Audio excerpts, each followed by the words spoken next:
Hi dears, welcome back. ഞാൻ വന്നിട്ടുള്ളത് ജീരകം ഉപയോഗിച്ചിട്ട് നമുക്ക് എങ്ങനെ നല്ല കളറിലുള്ള മൈലാഞ്ചി ഉണ്ടാക്കിയെടുക്കാം എന്നുള്ളൊരു വീഡിയോ ആയിട്ടാണ്. പിന്നെ ഇതിൽ ഞാൻ കുറച്ച് കാര്യങ്ങളും കൂടെ വേറെ ചെയ്യുന്നുണ്ട്. മിക്ക ആളുകൾക്കുള്ള പ്രശ്നങ്ങൾ അധികം ആ ഒരു ആവിൻ്റെ വെള്ളം കിട്ടൂല, കുറച്ച് കിട്ടുന്നുള്ളൂ. പിന്നെ അതുപോലെ തന്നെ അധികം കളറ് കിട്ടുന്നില്ല, അങ്ങനെയുള്ള കുറേ പ്രശ്നങ്ങളുണ്ട്. അപ്പോൾ നമ്മൾ ഇതൊക്കെ ഈ ഒരു രീതിയിൽ ചെയ്യുകയാണെങ്കിൽ ഈ ഒരു പ്രശ്നങ്ങളൊക്കെ നമുക്ക് തീർക്കാൻ പറ്റും. അപ്പോൾ എങ്ങനെയാണ് നമ്മൾ ഈ ഒരു ജീരകം മൈലാഞ്ചി തയ്യാറാക്കിയെടുക്കുന്നത് എന്നുള്ളത് നോക്കാം.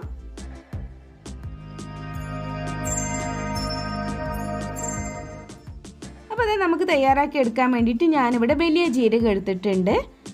പിന്നെ വേണ്ടത് നമുക്ക് ചെറിയ ജീരകമാണ്. പിന്നെ വേണ്ടത് പഞ്ചസാരയാണ്, അതും എടുത്തിട്ടുണ്ട്. പിന്നെ വേണ്ടത് ഇതിലേക്ക് കുറച്ച് ചായപ്പൊടിയാണ്, അതും കൂടി എടുത്ത് വെച്ചിട്ടുണ്ട്. ഇനി നമുക്കിതെല്ലാം കൂടി ഒന്ന് പൊടിച്ചെടുക്കണം. അപ്പം നമ്മൾ മിക്സിയുടെ ജാർ ഉണ്ടാവില്ല, പൊടിച്ചൊക്കെ എടുക്കുന്നത് ആ ഒരു മിക്സിയുടെ ജാറിലോട്ട് ഞാൻ 3 ടേബിൾ സ്പൂണോളം വലിയ ജീരകം, ഈ ഒരു സ്പൂണില്ലേ, ഈ ഒരു സ്പൂണ് 3 ടേബിൾ സ്പൂണാണ് ഞാൻ എടുത്തിട്ടുള്ളത്, അങ്ങോട്ട് കൊടുക്കുന്നുണ്ട്. പിന്നെ ഇതാ ഞാൻ 2 ടേബിൾ സ്പൂണോളം ചെറിയ ജീരകമാണ് എടുത്തിട്ടുള്ളത്. പിന്നെ ഒരു 3 ടേബിൾ സ്പൂൺ തന്നെ പഞ്ചസാര എടുത്തിട്ടുണ്ട്, അതും ഇട്ട് കൊടുക്കുന്നുണ്ട്. ഇനി ഇതെല്ലാം കൂടി ഒന്ന് ഫസ്റ്റ് നമുക്കൊന്ന് പൊടിച്ചെടുത്തിട്ട് വരാം. അതാ ഞാനൊരു ചെറിയ ബൗൾ എടുത്തിട്ടുണ്ട്, അതിലേക്ക് നമ്മൾ ഈ പൊടിച്ച് വെച്ചിട്ടുള്ളതെല്ലാം കൂടി അങ്ങ് ഇട്ട് കൊടുക്കാം.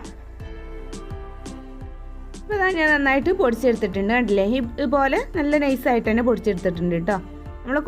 നമ്മളെ കൊണ്ട് കഴിയണ പോലെ നൈസാക്കി പൊടിച്ചെടുക്കുക. ഇനി നമ്മൾ അടുത്തതായിട്ട് ആഡ് ചെയ്ത് കൊടുക്കുന്നത് നമ്മൾ നേരത്തെ എടുത്ത് വെച്ചിട്ടുള്ള ചായപ്പൊടി ഉണ്ടല്ലോ, അത് ഞാൻ ഏകദേശം 3 ടേബിൾ സ്പൂൺ തന്നെ ചായപ്പൊടി എടുത്തിട്ടുണ്ട്. അപ്പോൾ അതും കൂടി അതിലേക്ക് അങ്ങ് ഇട്ട് കൊടുക്കാം. ഇനി ഇതെല്ലാം കൂടെ നന്നായിട്ട് ഒന്നങ്ങ് മിക്സ് ചെയ്തെടുത്താൽ മാത്രം മതി. ഇനി വേറൊന്നും നമുക്ക് ഇതിലേക്ക് ആഡ് ചെയ്യാനില്ല കേട്ടോ, അത്രയേ ഉള്ളൂ. ഇതെല്ലാം കൂടെ നന്നായിട്ടങ്ങ് മിക്സ് ചെയ്തെടുക്കുക. പിന്നെ നമ്മൾ ശ്രദ്ധിച്ചാൽ മതി എല്ലാ കാര്യങ്ങളും നന്നായിട്ട് ഇതുപോലെ തന്നെ. അങ്ങനെയാണെന്നുണ്ടെങ്കിൽ എല്ലാവർക്കും തന്നെ നല്ല കളറുള്ള വെള്ളവും കിട്ടും, അതുപോലെ തന്നെ ആവിയുടെ വെള്ളം അത്യാവശ്യം നന്നായിട്ട് കിട്ടുകയും ചെയ്യും. ഇപ്പോൾ ഇതാ ഞാൻ നന്നായിട്ട് മിക്സ് ചെയ്തെടുത്തിട്ടുണ്ട്. ഇനി അതെങ്ങനെയാണ് നമ്മൾ ചെയ്തെടുക്കുന്നത് നോക്കാം. ഇപ്പോൾ ഇതാ ഞാൻ ഈ ഒരു ടിന്ന് യൂസ് ചെയ്തിട്ടാണ് കേട്ടോ മൈലാഞ്ചി ഉണ്ടാക്കിയെടുക്കുന്നത്. ഇപ്പോൾ ഇതുപോലത്തെ ഒരു ടിന്ന് വേണമെന്നിട്ട് നിർബന്ധമില്ല, നമുക്ക് ചെറിയ കുടുക്കുകൾ എടുക്കാം, അതുപോലെ തന്നെ മൺചട്ടികൾ ഉണ്ടാവുമല്ലോ, മൺചട്ടി എടുക്കാം. പിന്നെ പല ടൈപ്പിലുള്ള ഏത് പാത്രം യൂസ് ചെയ്തിട്ടും നമുക്ക് ഈ ഒരു മൈലാഞ്ചി ഉണ്ടാക്കിയെടുക്കാൻ പറ്റുന്നതേ ഉള്ളൂ. പിന്നെ നമ്മൾ ഇതുപോലുള്ളൊരു ടൈൽസിൻ്റെ പീസ് എടുക്കുക.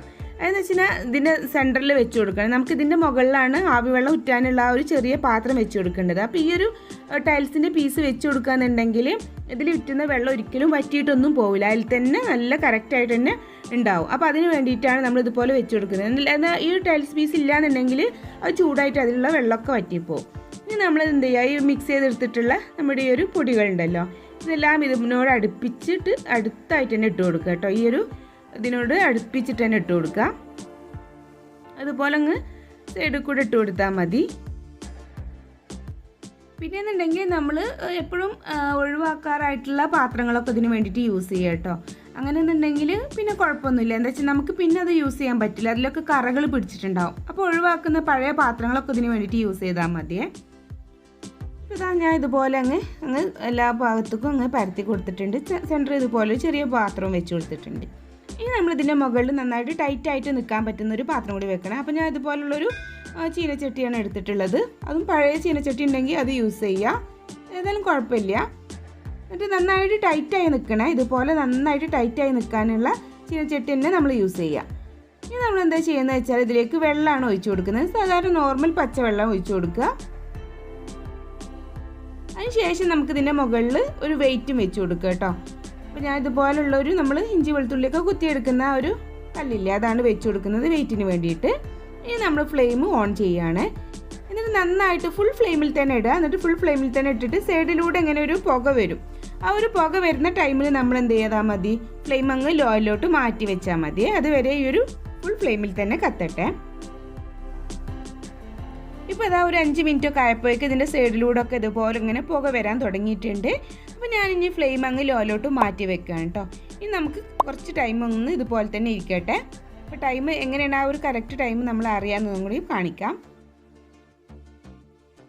അപ്പോൾ അതാ കുറച്ച് ടൈം ആയപ്പോഴേക്ക് നേരിയ ബബിൾസൊക്കെ ഇങ്ങനെ വരാൻ തുടങ്ങിയിട്ടുണ്ട്, വെള്ളം ചൂടായിട്ടും വന്നിട്ടുണ്ട്. അപ്പോൾ നമ്മൾ എന്ത് ചെയ്യുക, ഈ ഒരു വെയിറ്റ് മാറ്റിയതിന് ശേഷം ഇതിലുള്ള വെള്ളമൊക്കെ മാറ്റുക.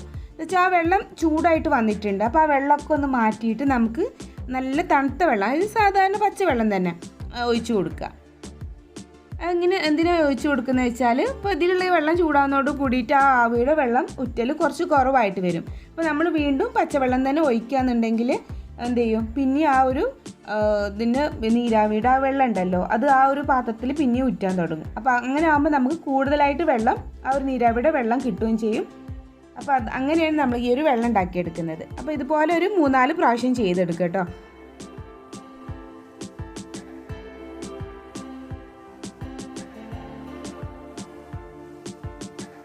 അങ്ങനെ ഞാനൊരു 3 പ്രാവശ്യം വെള്ളമൊക്കെ മാറ്റി എടുത്തിട്ടുണ്ട്. ഇപ്പോൾ കണ്ടില്ലേ നന്നായിട്ട് ബബിൾസൊക്കെ വന്നിട്ടുണ്ട്, വെള്ളം ചൂടായിട്ട് വന്നിട്ടുണ്ട്. ഞാൻ ഫ്ലെയിം ഓഫ് ചെയ്തിട്ടുണ്ട്. ഇനി നമ്മൾ ഈ ഒരു കുറച്ച് ടൈം വെച്ചതിന് ശേഷം നമുക്ക് ഇതൊന്ന് തുറന്ന് നോക്കാം. ഒരു 5 മിനിറ്റ് കഴിഞ്ഞതിന് ശേഷം അത് തുറന്ന് നോക്കുകയാണ്. അപ്പം കുറേശ്ശെ ഇങ്ങനെ ആവിയുണ്ട്, കണ്ടില്ലേ ആ സൈഡൊക്കെ നന്നായിട്ട് കരിഞ്ഞിട്ട് പോയിട്ടുണ്ട്. പിന്നെ നമ്മുടെ ആവിൻ്റെ വെള്ളം ആ ഒരു പാത്രത്തിൽ വീണിട്ടുമുണ്ട്. ഇപ്പോൾ നമ്മുടെ ആവി വെള്ളം ഇത്രത്തോളം നമുക്ക് കിട്ടിയിട്ടുണ്ട്. അത്യാവശ്യം നല്ല ക്വാണ്ടിറ്റി തന്നെ നമുക്ക് കിട്ടിയിട്ടുണ്ട്. ഇപ്പം നല്ലപോലെ തണുത്ത് വന്നിട്ടുണ്ട് കേട്ടോ. ഇനി നമ്മളിത് എങ്ങനെയാണ് കയ്യിലിടുന്നത് എന്നുള്ളത് നോക്കാം. അപ്പോൾ ഞാൻ ചെറിയൊരു ബൗൾ എടുത്തിട്ടുണ്ട്. അതിലേക്ക് നമുക്ക് ആവശ്യത്തിനുള്ള വെള്ളം മാത്രം ഒഴിച്ചു കൊടുത്താൽ മതി. ആ ഒരു ആവിയുടെ വെള്ളം ആവശ്യത്തിന് മാത്രം, നമുക്ക് കയ്യിൽ എത്രത്തോളം ഇടണം അത്ര മാത്രം എടുത്താൽ മതി. അതിലേക്ക് ഞാൻ സാധാരണ നമ്മളെ മൈദപ്പൊടി ഉണ്ടല്ലോ അതൊരു സ്പൂണാണ് കേട്ടോ ഇട്ട് കൊടുത്തിട്ടുള്ളത്. എന്നിട്ട് ജസ്റ്റ് നന്നായിട്ടൊന്ന് മിക്സ് ചെയ്ത് കൊടുക്കുക. ഇത് നമുക്ക് ഇനി ടൈറ്റ് കുറവാണെന്നുണ്ടെങ്കിൽ കുറച്ചും കൂടി മൈദപ്പൊടിയും കൂടി അങ്ങ് ആഡ് ചെയ്തിട്ട് ഒന്നങ്ങ് ടൈറ്റാക്കി എടുത്താൽ മതി. കണ്ടില്ലേ ഈ ഒരു കളറിന് നമുക്ക് നമ്മളതിലേറെ കളറിൽ കിട്ടും. ഒന്നുകൂടി ഇത് ഉണങ്ങി വരുമ്പോൾ നല്ല ഡാർക്കായിട്ട് തന്നെ വരും. അപ്പോൾ നമ്മുടെ ആ ഒരു ഫസ്റ്റ് ഇടയിൽ തന്നെ നമ്മുടെ കയ്യിൻ്റെ നഖത്തിൽ നല്ല കളറ് കിട്ടുകയും ചെയ്യും. ഇതിൽ കുറച്ചും കൂടി ഒരു മൈദയുടെ കുറവുണ്ട്. അപ്പോൾ ഞാൻ കുറച്ചും കൂടി മൈദ ആഡ് കൊടുക്കുകയാണ്. അധികം അങ്ങ് ലൂസാവണ്ട കേട്ടോ, അല്ലാണ്ടങ്ങ് ലൂസായാൽ കയ്യിലൊക്കെ ഒലിച്ചിട്ട് അവിടെയൊക്കെ കളറ് പിടിക്കും. അപ്പോൾ അതും കൂടി ശ്രദ്ധിക്കണം. കുറച്ചൊരു ടൈറ്റ് ആക്കി എടുത്താൽ മതി. ഇതുപോലെ മൈദ ഒന്ന് ആഡ് ചെയ്തിട്ട് ഒന്നും കൂടി അങ്ങ് ടൈറ്റ് ആക്കി എടുക്കുക. ഇത് അത്യാവശ്യം ഒരു ടൈറ്റ് ആക്കി ഞാൻ എടുത്തിട്ടുണ്ട് കേട്ടോ. പിന്നെ നമ്മൾ രാത്രിയിൽ കിടക്കുന്ന ടൈമിൽ കയ്യിലിട്ട് കൊടുക്കുകയായിരിക്കും എപ്പോഴും നന്നാവുക. അങ്ങനെ ആകുമ്പോൾ കുറേ ടൈം നിൽക്കുമല്ലോ, നന്നായിട്ട് ഉണങ്ങി കിട്ടും ചെയ്യും. പിന്നെ തട്ടുന്നതൊക്കെ ഒന്ന് ശ്രദ്ധിക്കും വേണ്ടി വരും. ഇനി നഖത്തിൽ ഇങ്ങനെ ഇട്ട് കൊടുക്കുകയാണ്.